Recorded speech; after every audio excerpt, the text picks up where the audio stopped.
प्रकरण 10. डाक्याला उतरून इरफान आणि त्याचं कुटुंब विमानतळाबाहेर आलं तेव्हा त्यांना भट्टीत शिरल्यासारखं वाटलं. गरमी अगदी शिगेला पोहोचली होती. कमालीच्या दमट हवेमुळे चिकचिकाट होत होता. आवाज, गर्दी, विचित्र हेल काढत अनाकलनीय भाषेत बोलणाऱ्या काळ्या माणसांचा बुजबुजाट यातलं काहीही रझियाला प्रथमदर्शनी रुचलं नाही. लाहोर सोडून कुठे या खाईत येऊन पडलोय असं तिच्या मनात आलं. हा आपल्या पाकिस्तानचाच भाग आहे यावरती विश्वास ठेवणं तिला जरा अवघड गेलं. ये कैसे लोग हैं? हवा पण कसली बेकार पडलीये. नाक मुरडत ती उद्गारली. इरफानही घामाघूम झाला होता, पण त्यात एवढं चिडण्यासारखं काय आहे असं वाटून त्यानं तिच्याकडे नापसंतीनं दृष्टिक्षेप टाकला. कुठलीही छोटीशी गैरसोय, वेगळं वातावरण हिला कसं पत्करता येत नाही असा विचार त्याच्या मनात आला. तरी नरमाईनं तो म्हणाला, ये देख रझिया, लाहोरपेक्षा इथलं वातावरण वेगळं असणार हे होतंच ना. एकदा का खुलण्याला जाऊन आपण आपलं घर उभं केलं की तुला फारसा अवघड वाटणार नाही. जिथे आपलं घर असतं तिथे आपल्याला आपल्या मर्जीप्रमाणे सगळं करता येतं. अल्ला जाने घरी तरी कसं असणार आहे कोण जाणे. अरे रझिया, आस्ते आस्ते तुला सगळ्याची सवय होईल. 4-6 महिन्यात तू त्यांच्यासारखं हिंदी बंगाली बोलायलाही लागशील. डाका स्टेशनच्या कॅन्टीनमध्ये शिरताना इरफान म्हणाला. मुलांच्या दूध पाण्याची सोय करणं, स्टेशनवरच्या कॅन्टीनमध्ये जाऊन 4 घास पोटात घालणं या घटकेला महत्वाचं होतं. माशांच्या कालवणाचा विचित्र वास कॅन्टीनभर पसरला होता. पंजाबी ढंगाचं जेवण इथे डाक्यामध्ये मिळणार नव्हतं. सगळंच आता रझियाच्या आणि आमीनच्याही अंगावरती यायला लागलं. आपली बेचैनी कशी व्यक्त करावी हे आमीनला समजत नव्हतं. तो नुसतीच किरकिर करायला लागला. आयुष मात्र सगळीकडे कुतूहलानं टुकूटुकू पाहत होता. शेजारच्या टेबलाशी जेवणाऱ्या बंगाली बाईकडे पाहून हसत होता. इथून पुढे रेल्वेनी खुलण्याला जायचं आणि मग कुठल्याशा लॉजच्या पथारीवर पडायचं या विचारानं थकून गेलेली रझिया पुढे काही वाद घालत बसली नाही. कसे का असेनात, पण 4 घास पोटात गेल्यावर सगळ्यांनाच बरं वाटलं. पुढचा 8-8.5 तासांचा आगगाडीचा प्रवास एका लयीत चालणाऱ्या गाडीमुळे मुलं बराच वेळ झोपली. रझियालाही डुलकी लागली. रावळपिंडीमध्ये ज्यांच्याशी व्यावसायिक ओळख झाली होती आणि ज्यांच्या माहितीच्या जोऱ्यावर इरफाननी खुलण्याला येण्याचं धाडस केलं होतं त्या शेखनं स्टेशनवर त्याचं स्वागत केलं. इरफानच्या सांगण्याप्रमाणे त्यांनी खुलण्यातल्या उत्तम लॉजमध्ये त्यांना नेलं. तिथल्या पंकज नावाच्या हसतमुख मॅनेजरची तत्पर सेवा पाहून दोघांनाही अगदी बरं वाटलं. माणूस बोलघेवडा होता, माहितगार होता. इरफानने त्याच्याशी सलगी करून आठवड्याभरात जागेचा बंदोबस्त केला. खुलण्याच्या शहराबाहेर छोटेखानी बंगल्यांची तुरळक वस्ती होती. तिथं पंकजच्या सय्यद नावाच्या दोस्ताचा टुमदार बंगला होता. तो त्याला भाड्यानं द्यायचा होता. पंकज स्वतः त्यांच्याबरोबर जागा दाखवायला आला. त्याचा संवाद कौशल्य आणि मदत करायची तयारी पाहून हा इस्टेट एजंटचंही काम करतो की काय अशी क्षणभर इरफानला शंका आली. पण त्यानं कमिशन वगैरेंची बात केली नाही. काही लोकांना आपणहून इतरांच्या उपयोगी पडायची हौस असते, त्यातलाच हा पंकज असावा अशी इरफानची खात्री पटली. जागा पाहायला जाताना पंकज आपणहूनच खुलण्याविषयी, तिथल्या मंडीविषयी, बाजारपेठेविषयी माहिती सांगत राहिला. नदीजवळून जाताना त्यानं भक्तिभावानं हात जोडले आणि त्याच्या बंगाली मिश्रित हिंदीत सांगितलं, इथे भैरव आणि रूपसा नदीचा संगम होतो. गावची नदी पाहिली आणि गंगा मैया म्हणत हात जोडायची हिंदू लोकांची सवय इरफानला चांगलीच माहिती होती. त्याला समस्तीपूरचे जुने दिवस आठवले. इरफाननी थोडा रस दाखवल्यावर पंकज आणखीच बोलायला लागला. तुम्ही सुंदरबन विषयी ऐकला असेल ना? अनेक मुखांनी गंगा नदी बंगालच्या उपसागराला मिळते तो भाग म्हणजे सुंदरबन. एवढंच इरफानचं या बाबतीतलं भौगोलिक ज्ञान होतं. रझियाला तर तेवढीही माहिती नव्हती. मग पंकजनी रझियाकडे मोर्चा वळवला आणि विचारलं, बंगालमधले पट्टेरी शेर तुम्हाला माहिती असतील ना? ते या सुंदरबनात राहतात बरं का. हां, सुंदरबनला जायचा हा दरवाजा मानला जातो. त्यानं रझियाला सांगितलं. हाय अम्मी, म्हणजे आपल्या घरापाशी शेर येणार? आमीननं अगदी निरागसपणे विचारलं. हे विचारताना त्याच्या चेहऱ्यावरती खरीखुरी भीती दिसत होती. तो त्याच्या अब्बूला जाऊन चिकटला. इरफाननी त्याला जवळ घेऊन म्हटलं, आमीन, आपल्या घरापाशी शेर नाही येणार, पण आपण जर सुंदरबनमध्ये गेलो ना तर तिथे शेर दिसतील आपल्याला. नदीच्या पात्रात दूरवर काही बोटी दिसत होत्या. इरफानने त्या आमीनला दाखवल्या आणि कधीतरी त्यातून फिरवून आणण्याचं कबूल केलं. बोटीचा विषय निघाल्यावर पंकजला बोलायला आणखीन एक विषय मिळाला. तो सांगू लागला, खुलना हे नदीवरचं महत्वाचं बंदर आहे. अलीकडच्या काळात इथे मालवाहू बोटी बांधण्यासाठी आणि बोटींच्या दुरुस्तीसाठी शिपयार्ड बांधलाय. अगदी ब्रिटिश राज आल्यापासून खुलन्याहून टाक्याला जायला स्टीमर सर्व्हिस पण आहे. मुसाफिरांसाठी ते मोठं आकर्षण आहे बरं का. तुम्ही कधीतरी तो प्रवास कराच. तुम्हाला इथली सगळी माहिती दिसतीये, इरफान अगदी कौतुकानं म्हणाला. ती तारीफ ऐकून पंकज संकोचल्याने म्हणाला, अहो मी इथेच जन्माला आलो आणि वाढलो ना. शिवाय लॉजमध्ये आलेल्या परदेशी प्रवाशांना माहिती सांगायला लागते, म्हणून मग. घराशी गाडी थांबली तेव्हा घराचा मालक सय्यद त्यांना घराच्या दारातच भेटला. त्यानं पुढे येऊन घर आतून बाहेरून दाखवलं. 6 खोल्यांचा तो बंगला होता. त्याच्या बाजूचा हिरवागार परिसर आणि त्यातली नारळ, आंबा, पेरूची झाडं, सगळ्याच गोष्टी इरफानला पाहता क्षणी आवडल्या. रझियालाही ते घर एकदम पसंत पडलं. लाहोर सोडल्यापासून प्रथमच तिच्या चेहऱ्यावरचा त्रासिकपणा नाहीसा झाला. खुलना गाव तसं लहान असल्यामुळं सय्यदनं सांगितलेलं भाडं इरफानच्या अपेक्षेपेक्षा थोडं कमीच होतं. भाड्याबाबत फारशी झिकझिक न करता व्यवहार पक्का झाला. शेजारी पाजारी थोडी ओळख झाली, पण त्या लोकांची बंगालीशी साधर्म्य सांगणारी खुलनिया भाषा रझियाला कळेना. भाषेच्या प्रश्नामुळे, दमट गरमी लागलेल्या घामांच्या धारांमुळे आणि गैरसोयी सोसाव्या लागल्यानं रझिया अगदी कंटाळून गेली. मध्येच 2-2 दिवस मुसळधार जोरदार पाऊस पडत राहायचा, पण त्यामुळे हवेत गारवा यायची बात नाही. उदास वाटायचं. लाहोरसारखं काहीच नव्हतं इथे. कुठे येऊन पडलोय आपण, अशी तिची भुणभुण सुरू झाली. तिचं समाधान करणं सध्या तरी इरफानला शक्य नव्हतं. लाहोरमध्ये रुळायला सुरुवातीला आपल्याला किती त्रास झाला होता हे त्याला आठवत होतं. म्हणूनच तिला समजावून घेणं त्याला तितकं अवघड गेलं नाही. तिच्याशी वाद न घालता तो तिला समजावायचा, खुश ठेवायचा प्रयत्न करत होता. इरफानलाही हा बदल वाटला होता तितका सुसह्य झाला नव्हता. गेली काही वर्ष मामूजी आणि त्यांचं कुटुंब, त्यांची त्याला सवय होऊन गेली होती. तो दुसरीकडे राहायला गेल्यानंतरही त्याचं त्यांच्याकडे लक्ष असायचं. त्याला केव्हाही जायला हक्काचं एक ठिकाण होतं. रझिया जरी नाराज झाली तरी त्याच्या मामूजींकडच्या चक्रा चालूच असायच्या. मुकेश प्रीतीचा त्यांना नुसता आधारच नाही तर सोबतही होती. लाहोरात पाय ठेवल्यापासून मुकेश हा इरफानच्या आयुष्याचा एक भाग झाला होता. ते सगळं मागे पडलं होतं. नवे मित्र, नवी नाती निर्माण करायची होती. लाहोरात रझियाच्या माहेरचा आधार होता. आता खुलण्यात त्यांना जवळचं असं कोणीही राहिलं नाही. व्यावसायिक स्वप्न घेऊन आणि बंगालमधलं सामाजिक सांस्कृतिक पर्यावरण बिहारसारख्या असल्यानं आपल्याला खूप आवडेल अशा उत्साहानं तो इकडे आला होता खरा, पण त्यालाही आता लाहोरमधल्या वातावरणाची, लोकांच्या धावपळीची सवय झाली होती. तिथल्याप्रमाणे त्याच्या बिहारी चेहऱ्यामोऱ्यावरून इथे त्याच्याकडे कोणी हेटाळणीनं पाहणारं नव्हतं हे खरं, पण लाहोरला राहिल्यानं आता तो धड बिहारीही राहिला नव्हता. शिवाय इथे पाय रोवायला किती वेळ लागेल याचा अंदाज येत नव्हता. जवळ पुरेशी पुंजी असली आणि लाहोरच्या घराचे भाड्याचे पैसे नियमित येत असले तरी हातपाय हलवायला हवे होते. नवी कामं मिळवणं, व्यवसायासाठी उपयोगी असलेल्या लोकांना गाठून त्यांच्याशी ओळखी वाढवणं, व्यवसायाची जुळवाजुळव, घर मार्गी लावणं, या सगळ्याचा ताण त्याच्यावरती होताच. फक्त मुलं चटकन रुळली होती. जणू काही इथेच ती वर्षानुवर्ष राहत असल्यासारखी तिथलीच होऊन गेली पटकन. त्यांना कसलीच काळजी नव्हती. 1.5-2 महिन्यात नव्या गावात आणि नव्या घरात मंडळी रुळायला लागली. सय्यद, पंकज आणि शेख यांच्या सल्ल्यानुसार घरातलं जुजबी फर्निचर, भांडीकुंडी, दाणागोटा आणला गेला. इरफान, रझियाला आणि मुलांनाही घरी गाडी असायची सवय झाली होती. आज ना उद्या कामाच्या सोयीसाठी गाडी घ्यावी लागणार होती. म्हणून इरफाननी जुनीच पण चांगल्या अवस्थेतली एक कार विकत घेतली. चटकन दोस्ती करायचा रझियाचा स्वभाव नव्हता.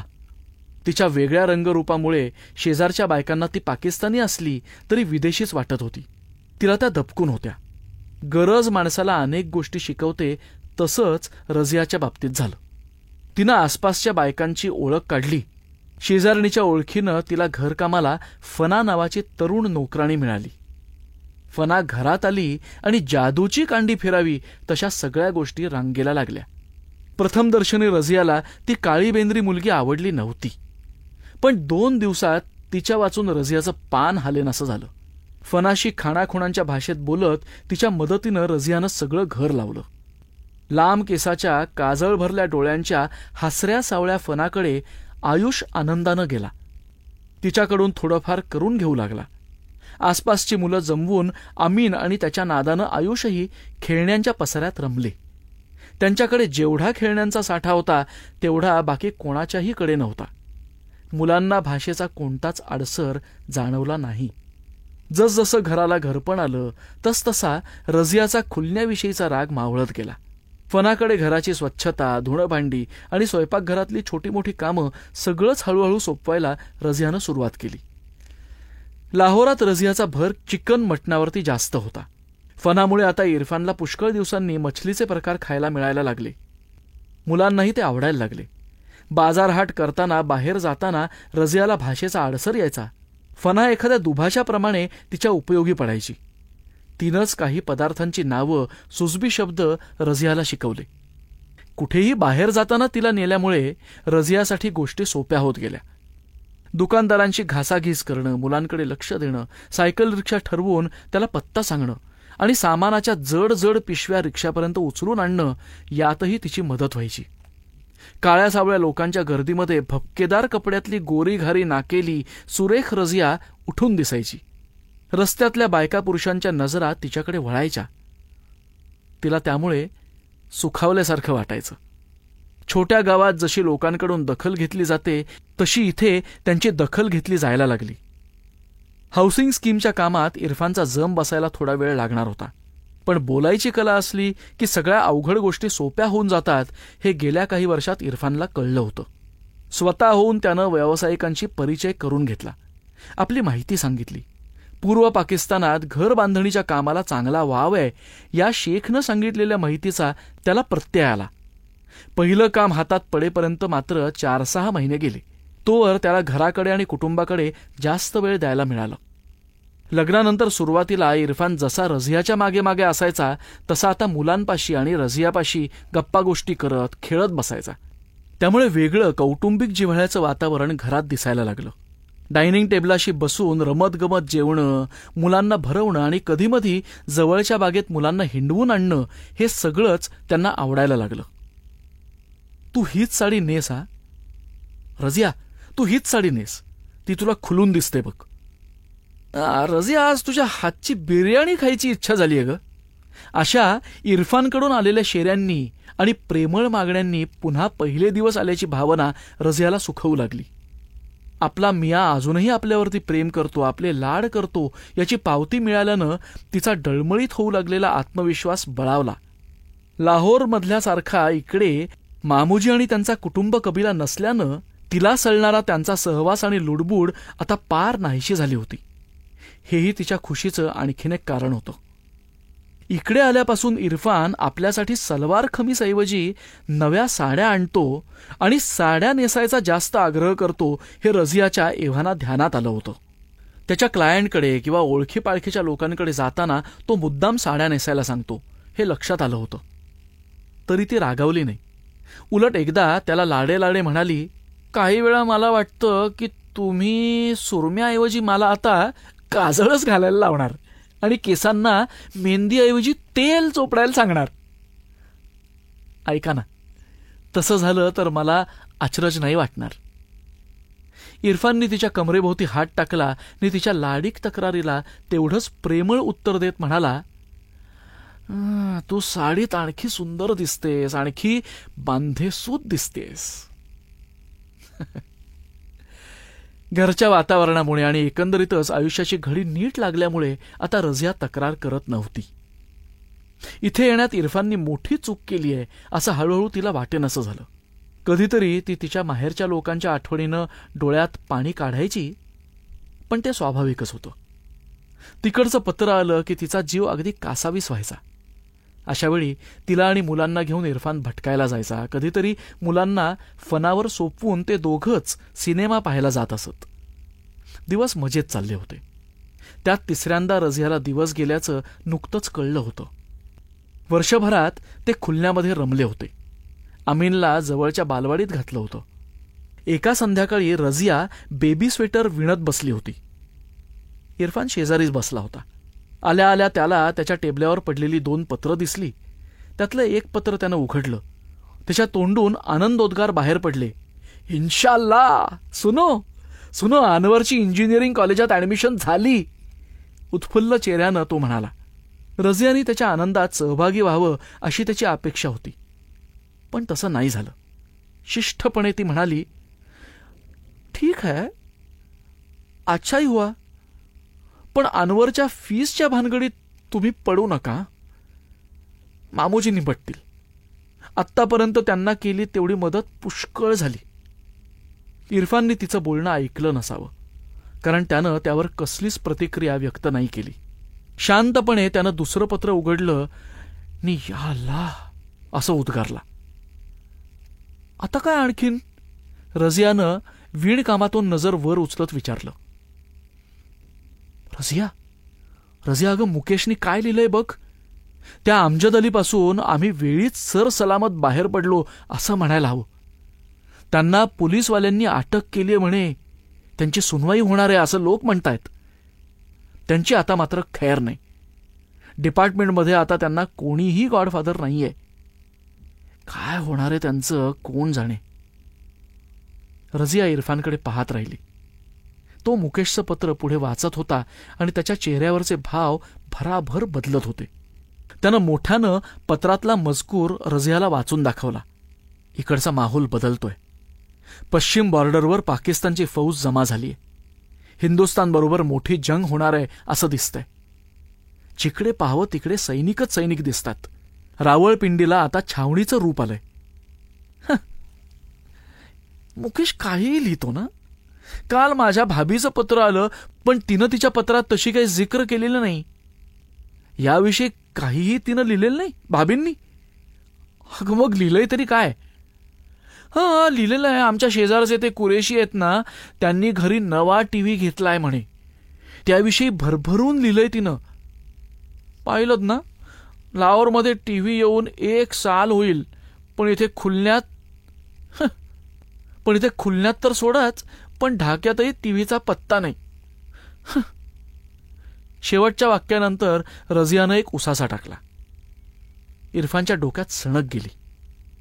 ही इतकी निर्बुद्ध आहे, त्याच्या मनात आलं. तो रझियाकडे पाहतच राहिला. हिला परिस्थितीचं गांभीर्य कळते की नाही? इरफान म्हणाला, रझिया, माझं म्हणणं तुझ्या भेजामध्ये शिरत नाहीये का? तिचं महत्व कळत नाहीये.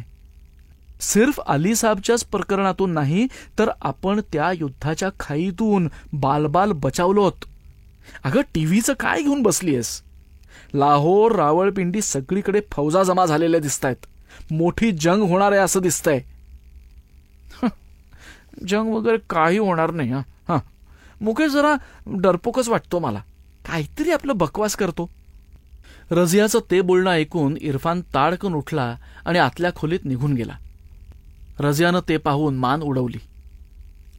युद्धाच्या बातमीनं इरफान कमालीचा बेचैन झाला होता. जोवर इरफान त्याच्या सुखी संसारात आणि भरभराटीला येणाऱ्या व्यापात गुंतला होता, तोवर त्याच्या डोक्यात समाजाचे, देशाचे विचार आले नव्हते.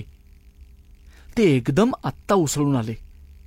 आपण आपल्या जगात इतके गुरफटलो होतो. ते गुरफटणं वरवरचं होतं. आजवर कधीच जाणवला नव्हता एवढा भारताबद्दलच्या आपुलकीचा उमाळा आपल्या आत दडून बसला होता. का हे देश जमिनीच्या छोट्या तुकड्यांसाठी एकमेकांचे जीव घ्यायला उठतात? उद्या खरंच युद्ध झालं तर कोणाची जीत व्हावी असं आपल्याला वाटेल? पाकिस्तानची की भारताची? खरं म्हणजे आपल्या निष्ठा आता पाकिस्तानच्या बाजूने असायला हव्यात. आपण स्वतःच्या इच्छेने मायदेश सोडून पाकिस्तानात आलो.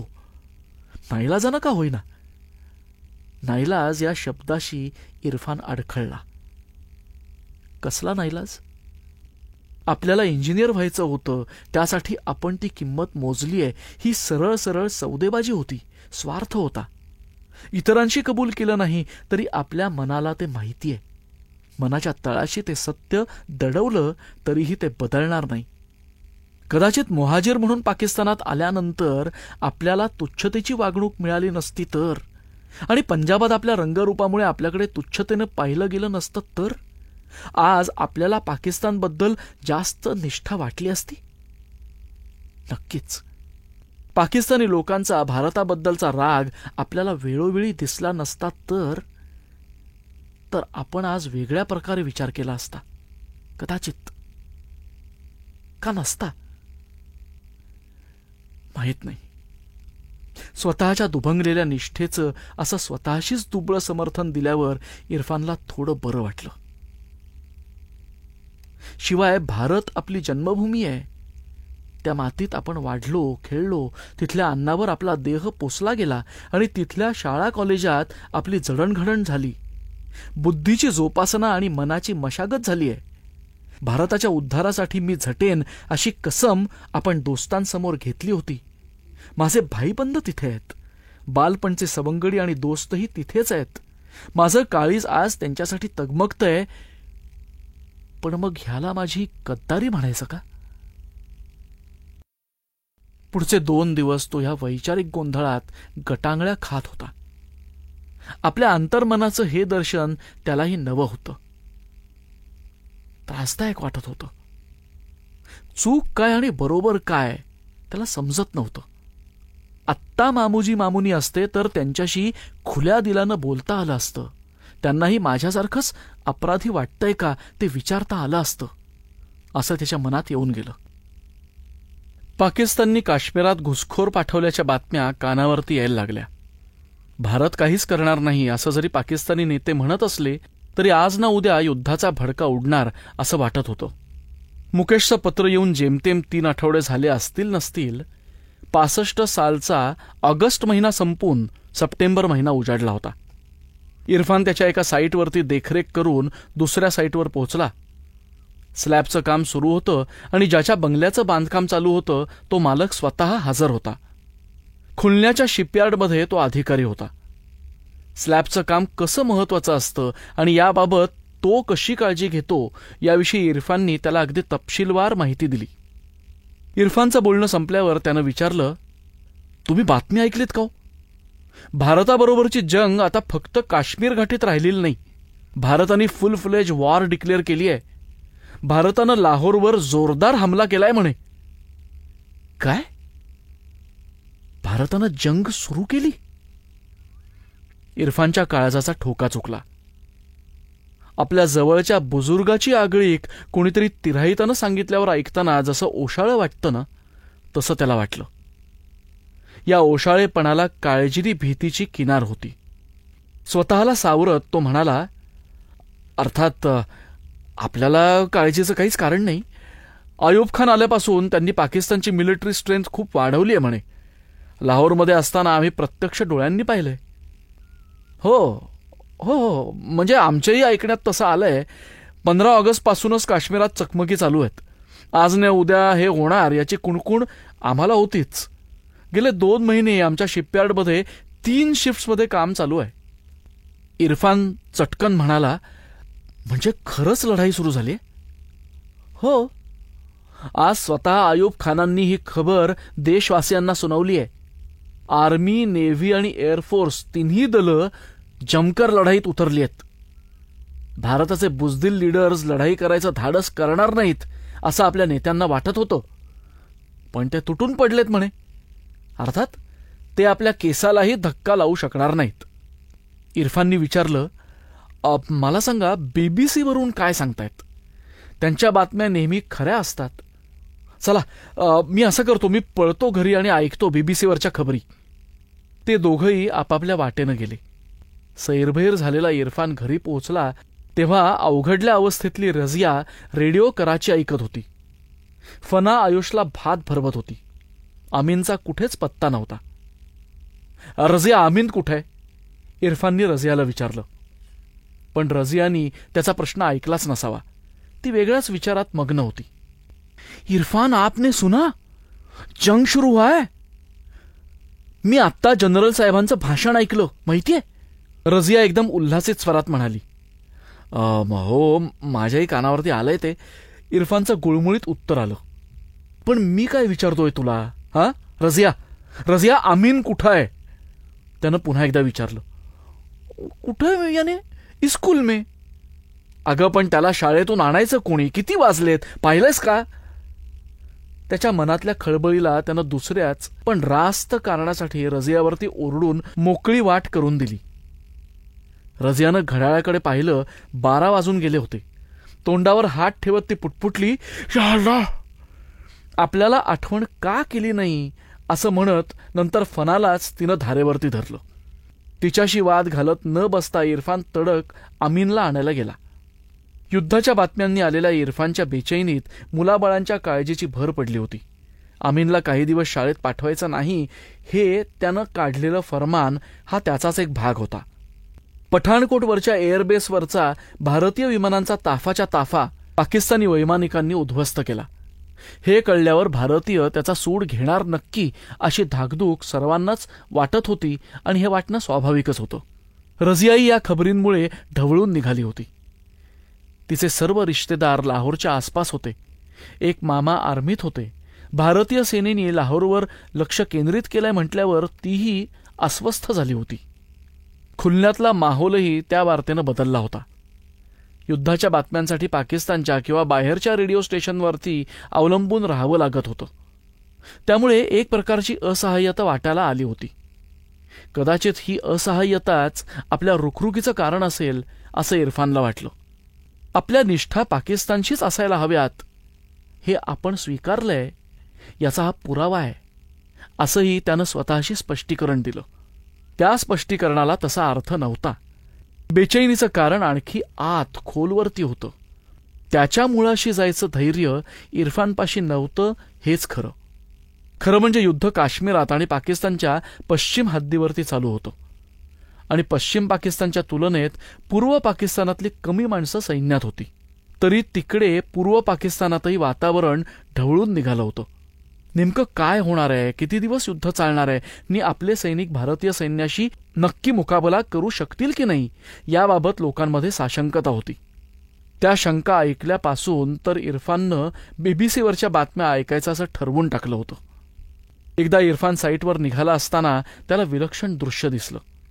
देशप्रेमाचं भरतं आलेले लोक रस्त्यावरती येऊन पाकिस्तान जिंदाबाद, पाकिस्तान जिंदाबाद, अयूब खान जिंदाबाद, अयूब खान जिंदाबाद, भारत मुर्दाबाद, भारत मुर्दाबाद, भारत मुर्दाबाद, कश्मीर हमारा है, कश्मीर हमारा है, भारत मुर्दाबाद असे नारे देत होते.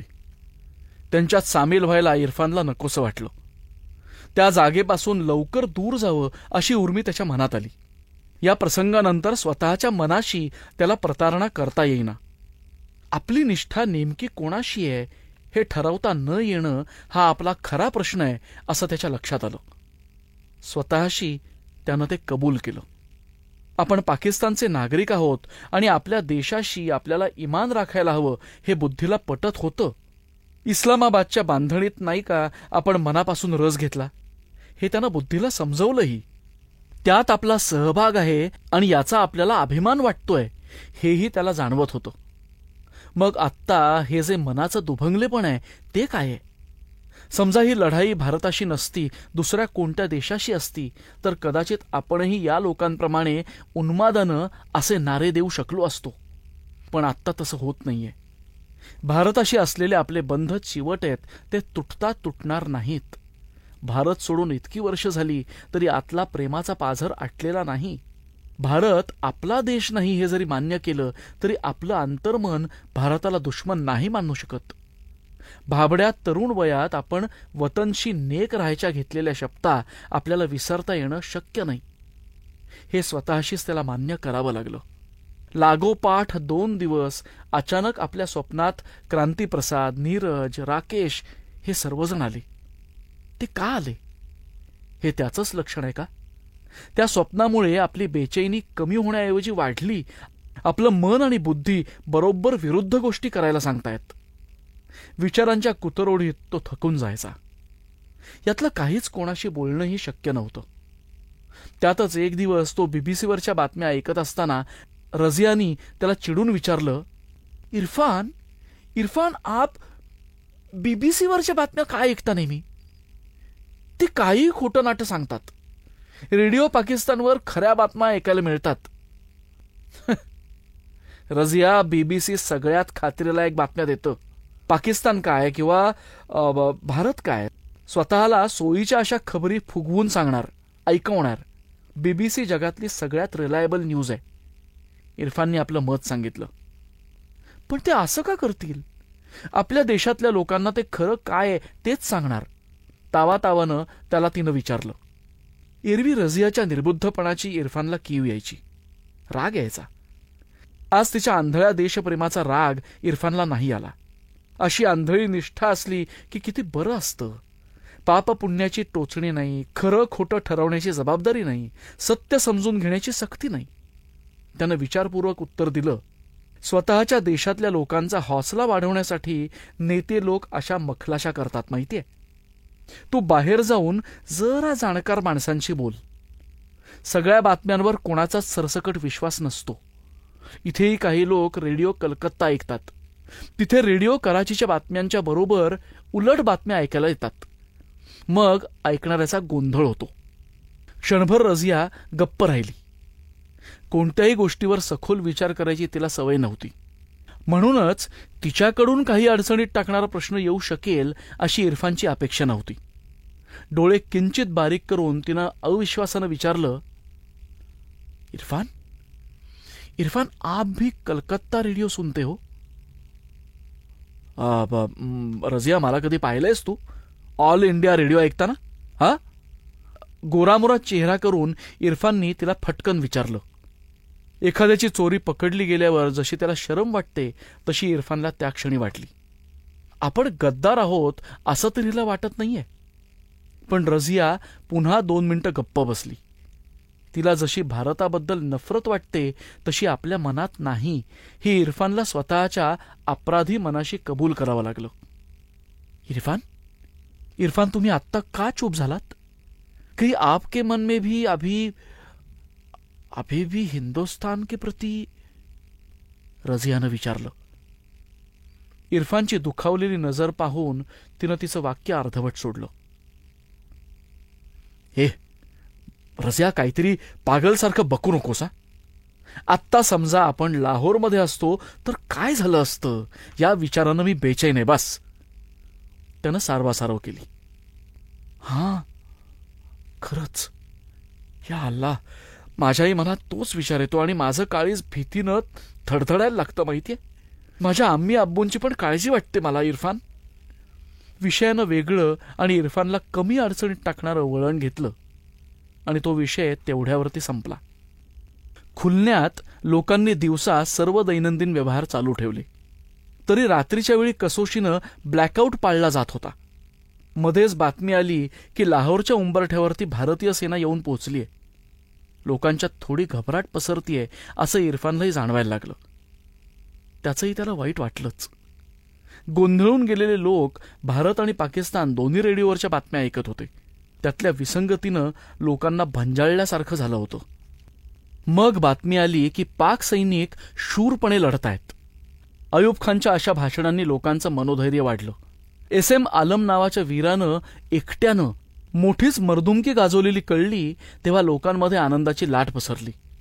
हा आलम ढाक्याच्या 14व्या स्क्वॉडमधला हवाई अधिकारी होता आणि त्यानं म्हणे एकट्यानं कलाईकुंडमधल्या भारतीय हवाई अड्ड्यावरची अनेक विमानं उद्ध्वस्त केली आणि तेही पाकिस्तानचं कोणतंही नुकसान होऊ न देता.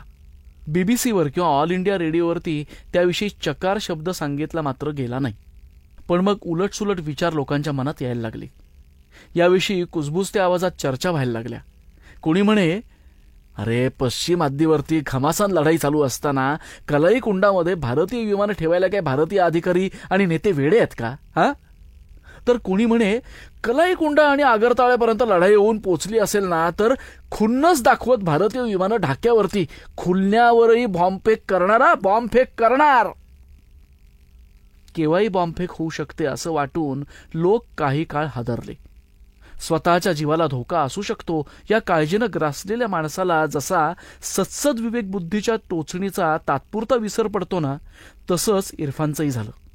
रात्रीचा ब्लॅकआउट जरी व्यवस्थित पाळला जात होता तरी थोड्या दिवसात जनजीवन पूर्ववत झालं. शाळा, कॉलेज, बाजारहाट अगदी व्यवस्थित चालू होतं. अशा आणीबाणीच्या परिस्थितीत आणखी किती काळ काढावा लागणार आहे असं वाटत असतानाच युद्ध थांबवावं असा दोन्ही देशांवरती सिक्युरिटी काउन्सिलचा दबाव यायला लागला. आंतरराष्ट्रीय दबावामुळे 23 सप्टेंबरला युद्ध थांबलं. लढाईत आपलीच सरशी व्हायची चिन्ह असताना आपल्याला युद्ध थांबवावं लागलं असा दोन्ही देशात सूर उमटायला लागला. 20 दिवस चाललेल्या या युद्धामुळे न पाकिस्तानला फायदा झाला न भारताला. जीवितहानी आणि वित्तहानी दोन्ही देशांची झालीच, पण कोणालाच निर्णायक विजय मिळाला नाही असा बीबीसीचा शेरा होता. बड्या राष्ट्रांच्या दबावाखाली ताश्कंदमध्ये कराव्या लागणाऱ्या करारावर देशभर भरपूर गदारोळ झाला. पण युद्ध संपल्यामुळे माणसं निश्चिंत झाली. ढाका खुलना रेल्वे आणि बोटी पुन्हा पूर्ववत भरून जायला लागल्या. ऑफिसेसमध्ये जाणाऱ्यांची धावपळ दिसायला लागली. शाळा कॉलेजं नियमित सुरू झाली. बाजारपेठा, सार्वजनिक ठिकाणं माणसांनी फुलून गेली. यथावकाश रझिया बाळंत होऊन तिला तिच्याच सारखी देखणी मुलगी झाली. फना जरी आता कामात तरबेज झाली होती नि घरच्यासारखं सगळं सांभाळायला लागली होती, तरी 3 मुलांचं करताना रझियाची अगदी दमछाक होत होती. 8-8 दिवस तिला घराबाहेर पडता यायचं नाही. पूर्वीसारखं स्वतःकडे लक्ष देता येणं तर मुश्किलच झालं होतं. इरफानची कामं आता दुप्पट वेगानं सुरू झाली होती. आता पुन्हा इरफान कामानिमित्त सारखा घराबाहेर राहायला लागला. त्यांना दोघांना एकमेकांशी बोलायला वेळ मिळेनासा झाला. कधीतरी मुलांना घेऊन ते बागेत जात किंवा एखाद्या हॉटेलमध्ये खायला प्यायला जात. मुलांची तयारी, रडारड, सांडासांडी यामुळे बाहेर जाणं हा इतका मोठा कार्यक्रम व्हायला लागला की नको ते बाहेर जाणं असं दोघांनाही होऊन जायचं. तरी एकंदरीत रुखसानाच्या बाललीलांमुळे, छोट्या मोठ्या दुखण्या खुपड्यांमुळे रझिया आणि इरफान पुन्हा एकमेकांच्या जवळ आले होते. श्रोते हो, डॉक्टर अनघा केसकर लिखित निर्वासित या कादंबरीचा हा भाग इथेच संपला. पुढचा भाग ऐकण्यासाठी उद्या भेटूयात. तोपर्यंत नमस्कार श्रोते हो.